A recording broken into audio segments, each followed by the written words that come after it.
The 2025 Florida High School Softball Rural Division Preview. This is really a showcase.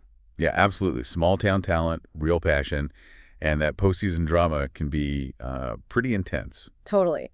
So our goal here, our mission for this deep dive is to really pull out the key insights from this preview. You know, the surprising stuff, the potential storylines for the tournament ahead. We want to give you a solid idea of who the real contenders are. Right. And the preview does a nice job, actually. Breaks it down region by region. Exactly. So that's what we'll do. Go region by region, look at the top teams, the players to watch, and what the experts are predicting. Sounds good. And this preview, it gives us the data, the stats, so we can dig into the why behind these teams, not just, who's ranked where. Perfect. Let's kick it off with Region 1 then, the J Royals. They're kind of framed as the gold standard here. That's the term used, yeah. And the numbers, they kind of jump off the page. They really do. A team batting average of .545 and an OBP, an on-base percentage of .625. I mean, come on. It's pretty staggering. It tells you it's not just one or two hitters doing all the work. Right. It's got to be consistent through the lineup. Exactly. That high average means they're making contact, putting pressure on the defense constantly, and the even higher OBP. That shows real discipline. They're drawing walks, finding ways on base beyond just hits. So they're tough to shut down completely. Very tough. The preview points out junior Mylee Frazier specifically hitting over .50, lots of multi-hit games. And senior Kelly Sanford, .431 average, but that .561 OBP, that's veteran leadership right there, finding ways on base. And they backed it up against their main rival, Northview, right? Beat them twice. Yeah, decisively too. 8-2 and 5-0. That sends a message. Especially since Northview isn't bad themselves. They've got a .500 team average. Avery Stuckey, Aubrey Hadley, hitting well. Very respectable numbers for Northview. But those head-to-head losses are the key thing. What is Jay doing right against them?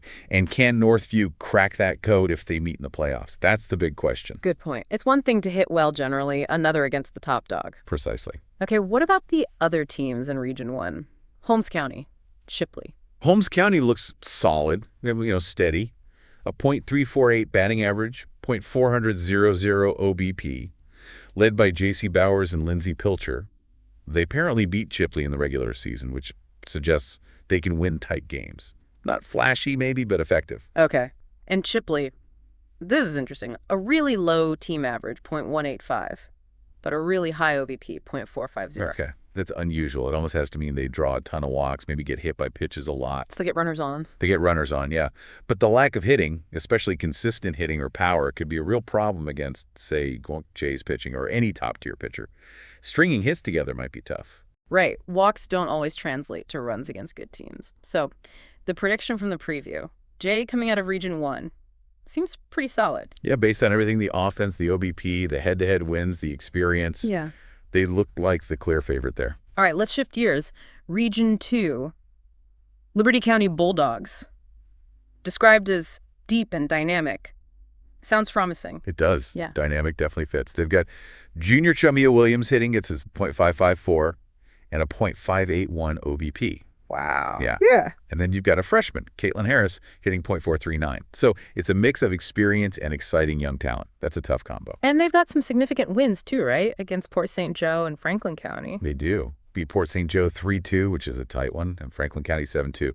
Those results show they can win close games, probably thanks to good pitching, which the preview mentions, and clutch hitting. Performing under pressure, that's huge come playoff time. Absolutely. Beating solid teams like that builds confidence. Now, Port St. Joe, they sound dangerous too.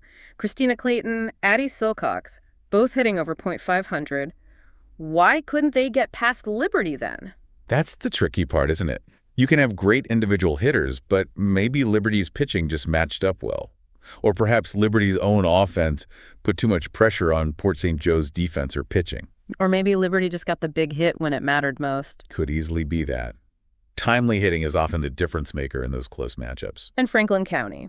The preview calls them tough, but says they struggle against the very top teams. Yeah, that suggests they're competitive, probably handle their district okay, but maybe lack that extra gear, that consistency or firepower to beat the absolute best in the region like Liberty. A tough out, maybe, but winning the whole region might be a stretch. So Region 2 prediction is Liberty County then? That's where the preview lands, yeah. Cites the talent, the key wins, the depth. They seem to have more weapons overall. Okay, Region 3. This one sounds like a style clash. Madison County Cowboys versus the Brantford Buccaneers. Definitely different approaches. Madison County sounds like classic playoff softball. Patient, disciplined. Look at their OBP .438. Suggests they work counts, don't chase. Smart softball.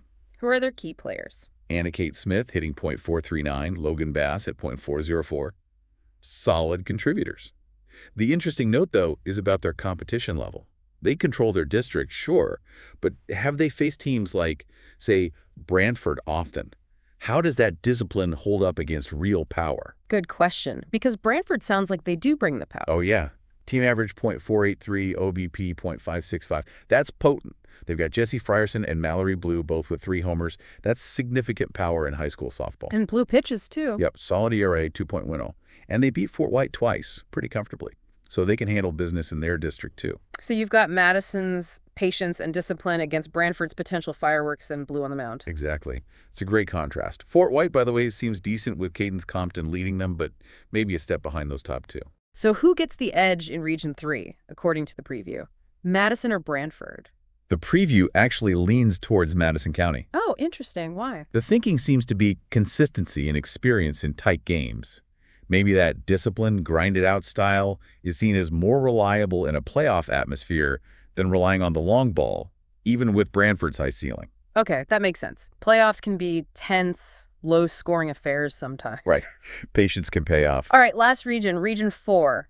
The preview calls it ace in the hole. Pretty clear what the focus is here. Yeah, pitching. And the ace is apparently Trenton's sophomore, Addison Allaire. Stats are kind of ridiculous. They really are. 1.12 ERA. 124 strikeouts in just 86 innings. That's dominance. A pitcher like that can just take over a game, maybe even a tournament run. Absolutely. Can she carry them? Well, she doesn't have to do it all alone. Yeah. The preview mentions Mackenzie Fisher hitting .462, Presley Aikens .423, so there's offensive support. Plus, they beat Williston 6-3 in the regular season, and they've apparently played a tougher schedule. They seem battle-tested. What about the others in Region 4? Williston, Fort Meade. Williston's potential issue is defense, especially against good-hitting teams. That can kill you in the playoffs. Fort Meade has some eye-popping individual stars, though. Like who? Michaela Dillon, batting .623, 623, and 39 stolen bases. That's insane speed and contact. Plus, Ariel Ramirez has a great ERA, 1.28. So why aren't they the favorites? Well, the preview notes they tend to struggle in the bigger, higher leverage games. Having great stats is one thing. Performing when the pressure is highest is another. That lack of big game success could be their downfall. Ah, okay. So Region 4 goes to Trenton, riding Allaire's arm. That's the prediction. Superior pitching often wins out, especially with an ace like that. Right. So let's get to the big picture, the final 4 projections. The preview pits Jay from Region 1 against Trenton from Region 4. The offensive juggernaut versus the dominant ace. Classic matchup. Who wins that clash? Jay's bats or Allaire's arm? The preview thinks it'll be close, probably low scoring. But it gives the edge to Jay. Their depth, their experience, maybe they just find a way to manufacture a couple runs against Allaire, and that's enough. Okay, so Jay advances to the final in this scenario. What about the other semi? Liberty County from Region 2 against Madison County from Region 3. Yeah, Liberty's dynamic hitting versus Madison's patient approach. Who takes that one? The preview leans Liberty County. Again, it points to their knack for clutch hitting in close games, plus the star power like Williams. They're expected to find a way through, even if it's another tight one. Wow. So that sets up a Jay versus Liberty County state championship game. The 2 teams that seemed like frontrunners based on the regional breakdowns. Pretty much, yeah. 2 really strong teams. What's the final call? Who wins the whole thing? Who are the 2025 Rural Division champs, according to this preview? The prediction is the Jay Royals. Jay takes it all. Why them over Liberty? It really comes down to that sustained offensive pressure across the whole lineup, their experience playing together in big games, and just overall discipline. Liberty will fight, no doubt, but the preview sees Jay's offensive versatility, anchored by Frazier and Sanford, as the ultimate difference maker. So the Jay Royals, the prediction is based on that relentless offense and their track record. That's the gist of it. Yeah. Jay's the favorite on paper because of the bats and experience. But, Liberty's dangerous. Trenton's got the ace. And Madison County's consistency. You can't totally count them out either. Exactly. It's not a foregone conclusion. Which leads to that final thought, doesn't it? Yeah. You've got these team predictions based on stats and schedules, but then you have individuals. Can someone like Allaire just put Trenton on her back and pitch 3 perfect games? Or can a hitter like DeLeon from Fort Meade just go absolutely nuclear for a week and carry her team further than anyone expects. It happens. Totally. That individual brilliance, or, the unpredictable stuff, an injury, a bad hop, someone getting unexpectedly hot, that's what makes watching these tournaments so compelling, right? You never really know. You really don't. That's the beauty of it. The preview gives us a great roadmap, but the players have to go out and actually play the games. Anything can happen. Yeah.